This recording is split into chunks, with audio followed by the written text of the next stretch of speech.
Bom dia, irmãos. Vamos abrir as nossas Bíblias na primeira epístola de João, capítulo 2, e hoje nós vamos ler 3 versículos. 1 João, capítulo 2, nós vamos ler o versículo 20 e 21 e o versículo 27.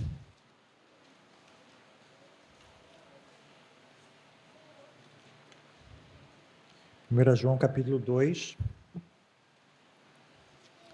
versos 20, 21 e 27.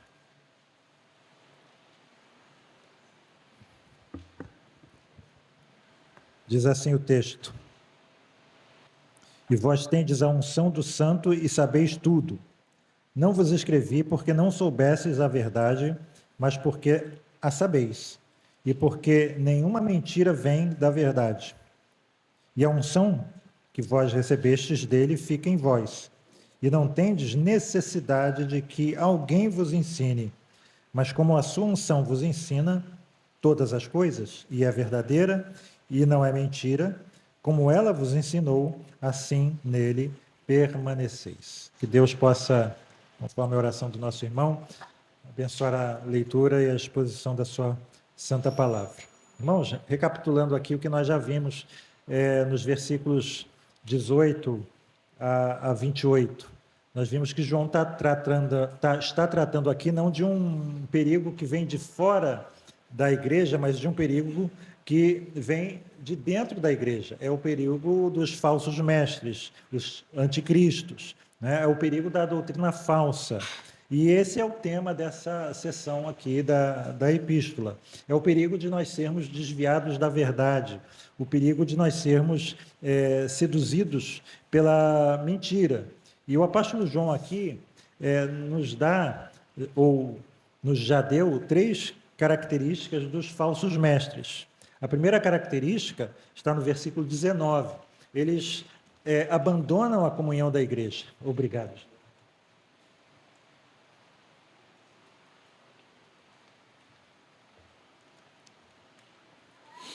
Eles abandonam a comunhão da igreja. Eles deixaram a igreja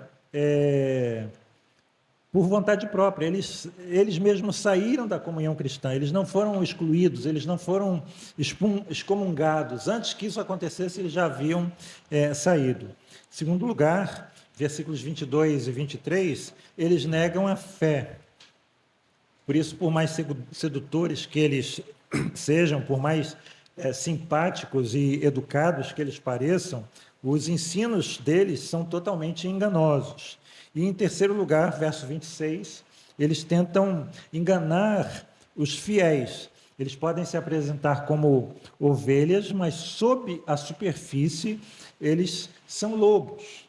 O apóstolo Paulo escreve a respeito deles nos seguintes termos, por exemplo, 2 Coríntios capítulo 11, porque tais falsos apóstolos são obreiros fraudulentos, transfigurando-se em apóstolos de Cristo. E não é maravilha, porque o próprio Satanás se transfigura em anjo de luz.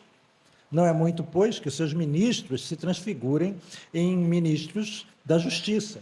Em outras palavras, eles podem, como a gente viu, ser simpáticos, ser educados, mas fundamentalmente eles são hostis ao Senhor Jesus.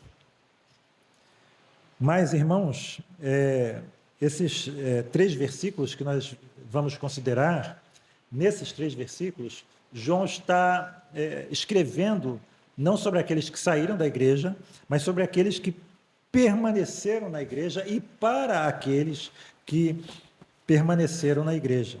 Os falsos mestres tinham estado na igreja, mas a abandonaram. Mas, diz João, vocês permaneceram. Mas vocês não foram seduzidos por esses anticristos. E por que eles permaneceram? O que fez com que eles viessem a rejeitar os escritos, e os ensinos, melhor dizendo, dos anticristos? E nesses 3 versículos nós temos a resposta a essas perguntas. E acima de tudo, João diz aqui que nós cristãos somos o que somos, eles eram o que eram, por causa do Espírito Santo. Os cristãos são aqueles, e são somente aqueles que receberam no linguajar de João, uma unção. E aqui a gente está percebendo algo, né?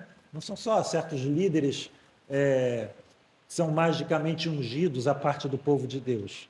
João está escrevendo aqui ao povo de Deus, e todos eles receberam essa unção, e é somente por causa dela que eles foram capazes e permanecem sendo capazes de entender que aquilo que aqueles falsos mestres estavam ensinando era, na realidade, mentira. Então, nós temos essa palavra-chave aqui de João, unção.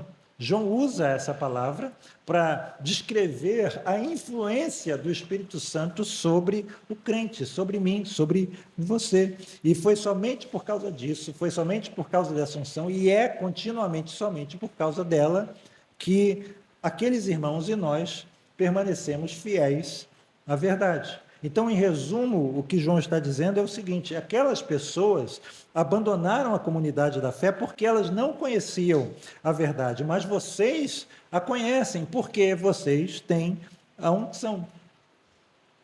E em seguida, aqui no verso 27, ele diz assim: quanto a vocês, a unção que receberam dele permanece em vocês e vocês não precisam de que ninguém os ensine. Reparem, irmãos, que esses 3 versículos que nós temos aqui em tela, eles foram e continuam sendo, na história da igreja, um motivo de uma grande controvérsia, de grande discussão, porque existe gente na igreja que tem uma atração pelo misticismo, e essas pessoas interpretam esses versículos como uma confirmação e como uma licença para que eles pratiquem certas coisas que eles creem. E eles podem dizer: vejam aqui nesses versículos o que eu estou dizendo para vocês, o que eu tenho ensinado para vocês, dizem eles, né? Que Deus está aqui residindo dentro de você, e que se você realmente quiser ser abençoado por Deus, que se você não quiser viver na mediocridade da espiritualidade, e você realmente quer viver uma vida espiritual plena, você precisa olhar para dentro de você e você precisa ser sensível à voz do Espírito Santo no seu interior, porque você tem uma luz interior. Essa luz interior vem do Espírito e habita em você, e essa luz é suficiente para que você chegue à verdade, aprendendo diretamente do Espírito Santo, sem necessidade de mestres. Você não precisa de credos e confissões, você não precisa de livros, só a Bíblia, mas o Espírito é suficiente para você. O que o Espírito Santo ensinou a eles, pode ensinar também a você. E eles continuam seguindo por esse caminho, e quando continuam seguindo por esse caminho, eles começam a acostumar a dizer coisas como: Deus me disse, Deus me falou isso em visão, Deus me falou isso ou aquilo. E são os mesmos que começam a desprezar a própria leitura da Escritura. Reparem, eles começam dizendo: você não tem necessidade de mestres, de confissões, de credos, só a Bíblia, mas depois, nem a Bíblia, você já tem o Espírito Santo, para que você precisa de um livro? Eles começam a desprezar, em primeiro lugar, a leitura disciplinada, ordenada da Bíblia, o estudo, o ensino das Escrituras. Eles começam a argumentar: a letra mata, o Espírito que vivifica. E assim eles começam a colocar o Espírito Santo e a Escritura, que foi produzida pelo próprio Espírito Santo, em oposição um ao outro. Eles estão brigando entre si, e agora você precisa escolher o lado que você vai ficar. Ou você vai escolher o lado do Espírito Santo, onde há liberdade, ou você vai escolher a letra que mata e que produz legalistas frios. Isso é uma pergunta aqui, irmãos. Onde é que essas pessoas tiraram isso de que a letra mata? De onde eles tiraram isso? Não foi de uma letra? Não foi de um escrito de Paulo? Né? Então, é uma interpretação muito errada, né? Mas será realmente, irmãos, que João está ensinando aqui que nós não temos a necessidade de estudar, de ler a Escritura Sagrada, de memorizá-la, de meditar nela? Será que João está dizendo aqui que realmente nós não temos a necessidade de mestres humanos? É lógico que os irmãos já sabem a resposta.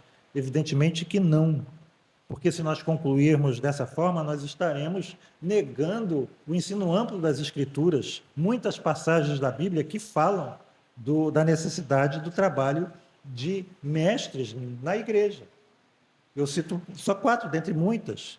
Romanos 12, 7, na NVT, diz o seguinte: se alguém tiver o dom de servir, sirva com dedicação. Se for mestre, que ensine bem. Efésios 4, 11, todos nós sabemos. Ele mesmo deu uns para apóstolos, outros para profetas, outros para evangelistas, que são os dons extraordinários, e outros para pastores e doutores, que são os dons ordinários. Eu vou continuar o verso 12 na NVT. Eles são responsáveis por preparar o povo santo para realizar a sua obra e edificar o corpo de Cristo, até que todos alcancemos a unidade da fé e o conhecimento do Filho de Deus, até que cheguemos à completa medida da estatura de Cristo. Então não seremos mais imaturos como crianças, nem levados de um lado para outro, empurrados por qualquer vento de novos ensinamentos, e também não seremos influenciados quando tentarem nos enganar com mentiras astutas. 1 Timóteo 5,17. Os presbíteros, vou ler na NVT, que fazem bem seu trabalho, devem receber honra redobrada, especialmente os que se dedicam arduamente à pregação e ao ensino. 1 Timóteo 3,2, para terminar na Bíblia Viva. Porque um bispo deve ser um homem bom, contra cuja vida não se possa falar nada.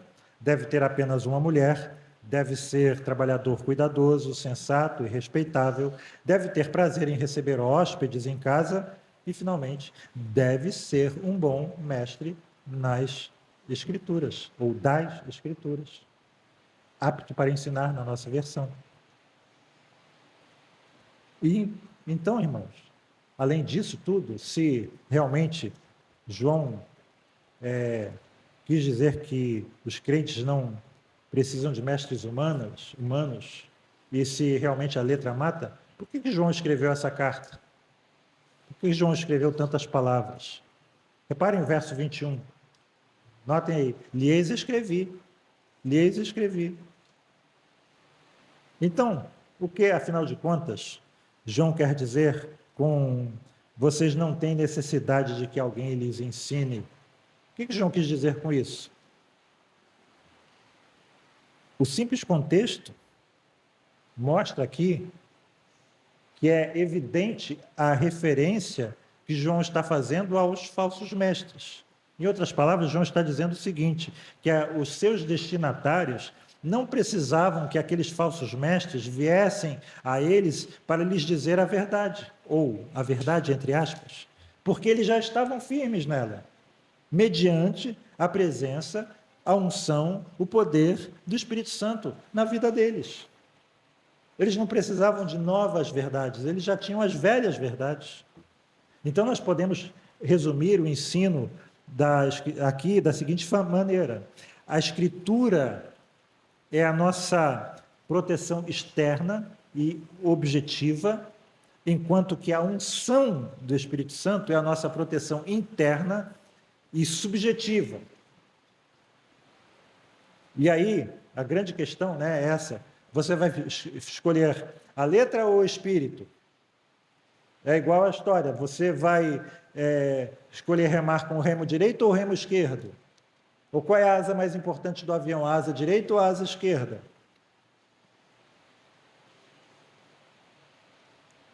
Ambos são essenciais para que a gente permaneça na verdade, o Espírito e a Escritura. Hoje, na aula, um irmão da classe Novos Membros estava lá citando a Confissão de Fé, o Tiago. Fiquei todo prosa, todo contente, né? É bom quando um irmão que está chegando já começa a citar a Confissão de Fé. E vamos citar aqui a Confissão de Fé com relação a esse assunto. Vejam aqui a Confissão de Fé de Westminster, e ele estava citando justamente essa questão da palavra. A Confissão de Fé de Westminster diz o seguinte: para melhor preservação e propagação da verdade, para o mais seguro estabelecimento e conforto da Igreja contra a corrupção da carne e a malícia de Satanás e do mundo, foi igualmente servido a Deus fazê-la escrever toda a Escritura Sagrada. Isso torna indispensável a Escritura Sagrada, tendo cessado aqueles antigos modos de revelar Deus a sua vontade a seu povo.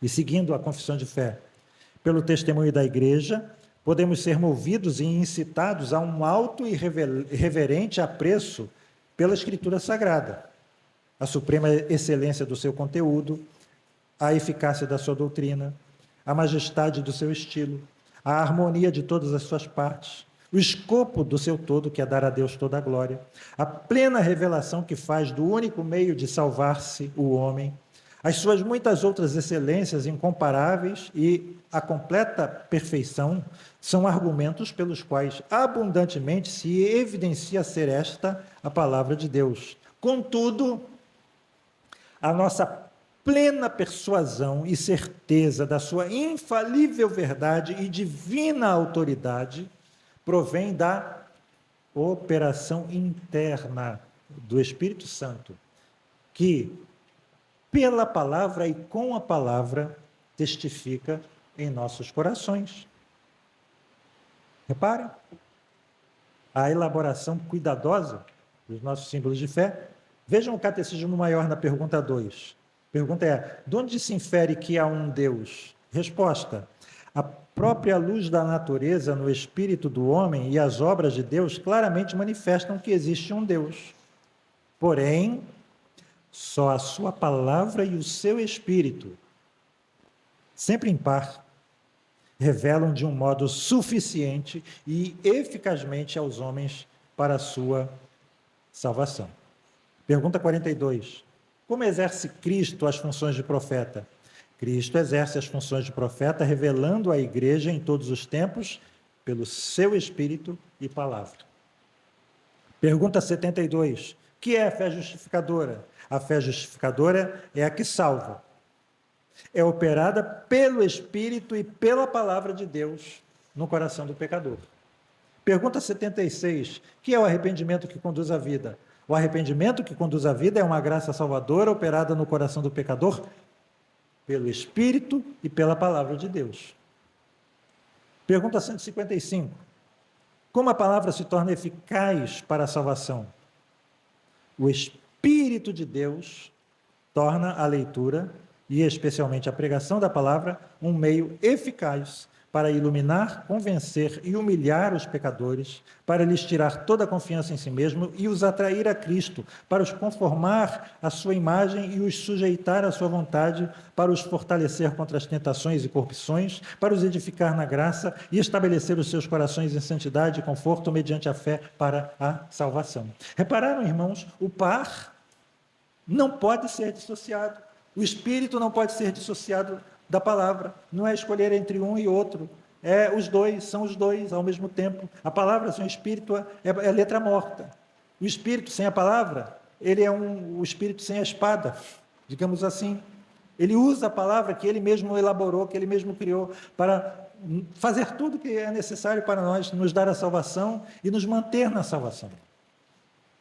Reparem uma coisa aqui muito interessante.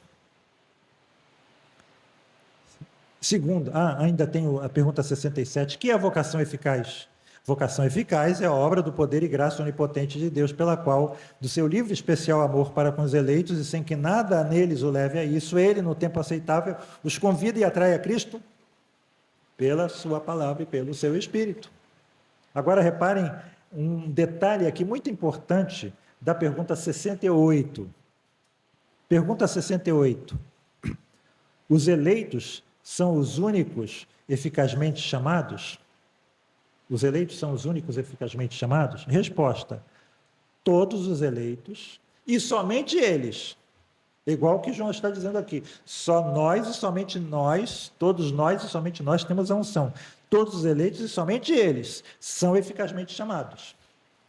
E ele continua, a resposta continua. Ainda que outros o possam ser, e muitas vezes são exteriormente chamados pelo ministério da palavra e tenham algumas operações comuns do Espírito. Repararam aqui a diferença na elaboração da resposta? Ele fala somente de alguns que possam ser exteriormente chamados pelo ministério da palavra. Ele não coloca o Espírito junto da palavra. Algumas pessoas são chamadas pelo ministério meramente da palavra. E note aqui, exteriormente chamados pelo ministério da palavra e não do Espírito. E vêm para a igreja, e estão na igreja, mas não pertencem à igreja. Vocês lembram? Estamos estudando os Gálatas nas quintas-feiras. Lembra do que o apóstolo escreveu aos Gálatas no verso 15 do capítulo 1? Mas quando aprouve a Deus, que desde o ventre da minha mãe me separou e me chamou pela sua graça, revelar seu Filho em mim. Lembra o que eu falei? Não é a mim, mas é em mim. Por que isso? Porque aquela revelação externa pela qual Paulo foi envolvido, ele cai por terra, ele ouve uma voz. Na realidade, os que estavam ao lado dele também ouviram algo, mas não conseguiram discernir, identificar, mas Paulo ouve a voz, cai por terra, ele recebe ali a revelação de Jesus Cristo, mas não somente exteriormente, mas também interiormente. Algo mudou no coração de Paulo. Algo foi efetuado pelo Espírito Santo no coração do apóstolo Paulo. A revelação externa foi seguida de uma revelação interna. O ministério da palavra foi seguido pela operação poderosa do Espírito Santo no coração deles. E é isso que nos torna cristãos. E é isso que nos mantém cristãos. E essa, irmãos, é uma verdade muito consoladora e confortadora para mim e para você. Muitos de nós não têm, talvez, muitas habilidades. Muitos de nós não têm um QI muito elevado. Muitos de nós têm, às vezes, dificuldade com a leitura. Poucos de nós têm nível superior. Alguns de nós não têm um nível fundamental completo. Mas nós temos o Espírito Santo. E assim, por causa disso, nós podemos entender essas verdades. E é por isso que essa fé não é uma fé somente para os inteligentes e superdotados, não é uma fé para os filósofos, é uma fé para todos, não é para os de QI elevado, é para qualquer pessoa. Não é algo que depende da capacidade natural do homem, é uma iluminação, é uma unção.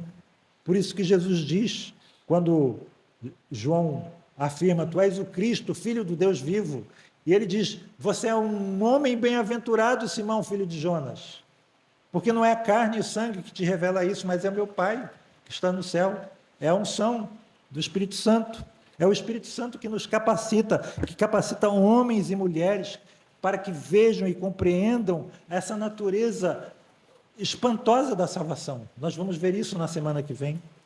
Embora muitas pessoas possam ser simples, possam ter pouco estudo, embora o mundo possa taxar essas pessoas como sendo ignorantes, mas se elas têm essa iluminação, elas são capazes de entender coisas que o homem de maior QI desse mundo não é capaz de entender. E é isso exatamente que João está nos dizendo, irmãos. Vocês são pessoas simples, mas vocês compreendem os pontos centrais da fé quando os falsos mestres, que parecem ter mentes tão privilegiadas, que falam tão bem, que são tão envolventes, que são tão sedutores e persuasivos, descambaram para o erro. Mas vocês conhecem a verdade. Vocês não seriam cristãos se não conhecessem a verdade. Mas vocês entendem essas coisas e eles não. Irmãos, não é isso que tem acontecido até com uma certa frequência nos nossos dias? Pastores famosos, pelo conhecimento que eles detêm, pela eloquência que eles apresentam nos púlpitos, que escorregam e passam a pregar coisas absurdas.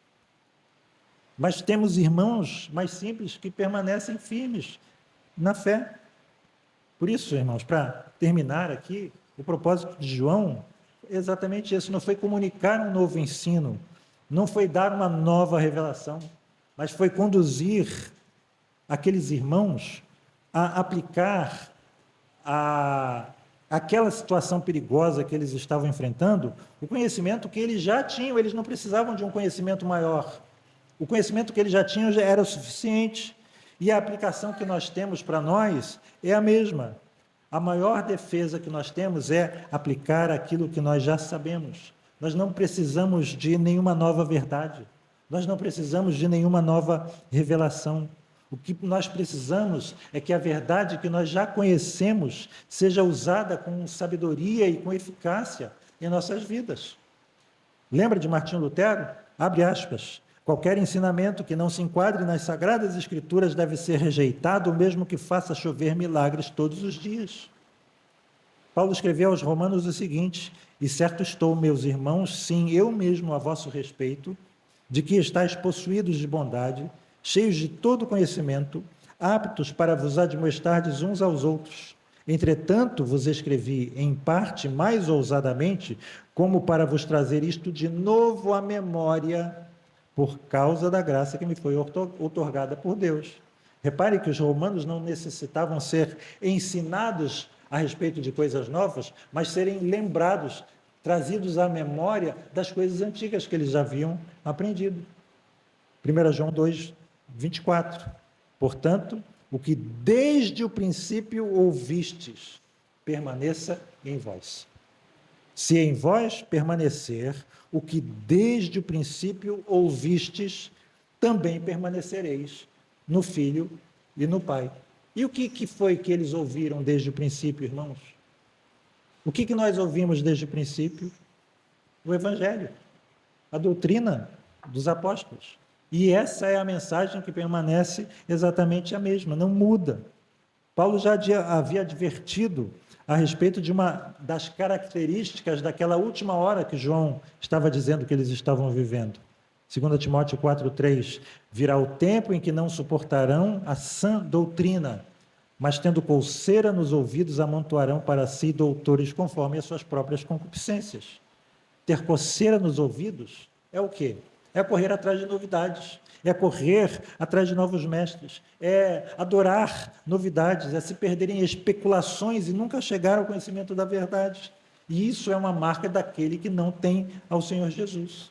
E João está aqui nos ensinando solenemente que o que está em jogo não é apenas uma mera discussão sobre questões teológicas, mas é a própria vida eterna. 1 João 2, 23 e 25.